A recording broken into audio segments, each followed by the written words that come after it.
सुनीति बोली, बेटा सुरुचि ने ठीक ही कहा है, अवश्य तू मंद भाग्य है। हे वत्स, पुण्यवानों से उनके विपक्षी ऐसा नहीं कह सकते।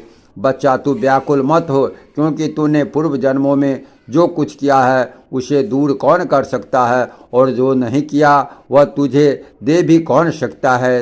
इसलिए तुझे उसके वाक्यों से खेद नहीं करना चाहिए। हे बस, जिसका पुण्य होता है उसी को राजासन, राजछत्र तथा उत्तम उत्तम घोड़े और हाथी आदि मिलते हैं। ऐसा जानकर तू शांत हो जा।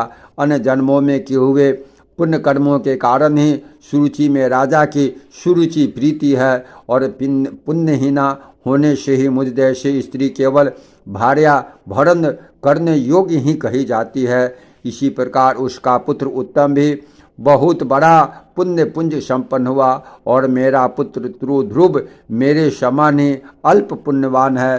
तथापि बेटा तुझे दुख नहीं होना चाहिए, क्योंकि जिस मनुष्य को जितना मिलता है वह अपनी पूंजी में मग्न रहता है। और यदि सुरुचि के वाक्यों से तुझे अत्यंत दुख ही हुआ है तो सर्व फलदायक पुण्य के संग्रह करने का प्रयत्न कर। तू सुशील, पुण्यात्मा, प्रेमी और समस्त प्राणियों का हितैषी बन, क्योंकि जैसे नीची भूमि की ओर ढलकता हुआ जल अपने ही पात्र में आ जाता है, वैसे ही जैसे सत्य पात्र मनुष्य के पास स्वतः ही समस्त संपत्तियां आ जाती है।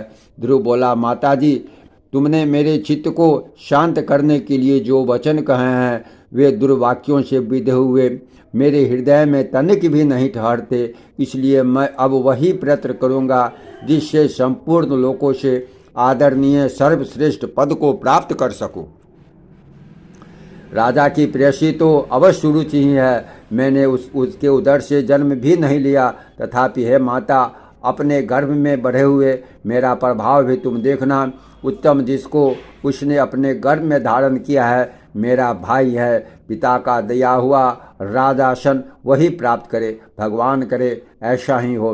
माताजी, मैं किसी दूसरे के दिए हुए पद का इच्छुक नहीं हूँ। मैं तो अपने पुरुषार्थ से ही उस पद की इच्छा करता हूँ जिसको पिताजी ने भी नहीं प्राप्त किया है।